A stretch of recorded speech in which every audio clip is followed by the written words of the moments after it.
মমতা বন্দ্যোপাধ্যায় যে কোনো ধরনের আইন যাই হোক না কেন সেন্ট্রালের বিরোধিতা করে ওনার একমাত্র কাজ। সেই সিএএ আইন যার জন্য তিনি স্পিকারের মুখে কাগজ ছুঁড়ে মেরে দিয়েছিলেন যে আমার চাই সিএএ এনআরসি, তো সেই মুখ্যমন্ত্রী যখন ক্ষমতায় এলেন তখন তিনি বলছেন না আমি লাগু হতে দেবো না। কাজে এই যে দ্বিচারিতা, রাজ্যকে দেশের থেকে আলাদা করে দেখানোর প্রবণতা উনি করে চলেছেন, এবার এটা উনি করছেন নিজের ভোট ব্যাংক অটুট রাখার জন্য।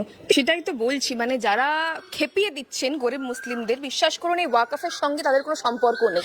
সুপ্রিম কোর্টে 9,000-এর বেশি মামলা হয়েছিল ওয়াকফ বোর্ডের বিরুদ্ধে, কারণ ওয়াকফ বোর্ড এবং যারা মামলা করেছিলেন, যে 9,000-এর বেশি মামলা হয়েছিল তারা প্রত্যেকে মুসলিম ধর্মাবলম্বী লোক, কারণ তাদের সম্পত্তি ওয়াকফ বোর্ড বেআইনিভাবে ছিনিয়ে নিয়েছিল। যারা শিক্ষিত মুসলিম আছেন একদল, তারা কিন্তু এটাকে স্বাগত জানাচ্ছেন, কিন্তু যাদেরকে ভুলটা বোঝানো হচ্ছে এখন দেখতে হবে কারা ভুল বোঝাচ্ছে। ফিরহাদ হাকিমের মতো লোক ভুল বোঝাচ্ছে, যারা এই ওয়াকফের সম্পত্তি দখল করে রেখেছে, কারণ তারা জানেন যে ওয়াকফ আইন যদি লাগু হয় তারা প্রভাবিত হবেন, তাদের ক্ষতি হতে পারে, এতে সাধারণ মুসলিমদের ক্ষতি হওয়ার কোনো প্রশ্নই নেই।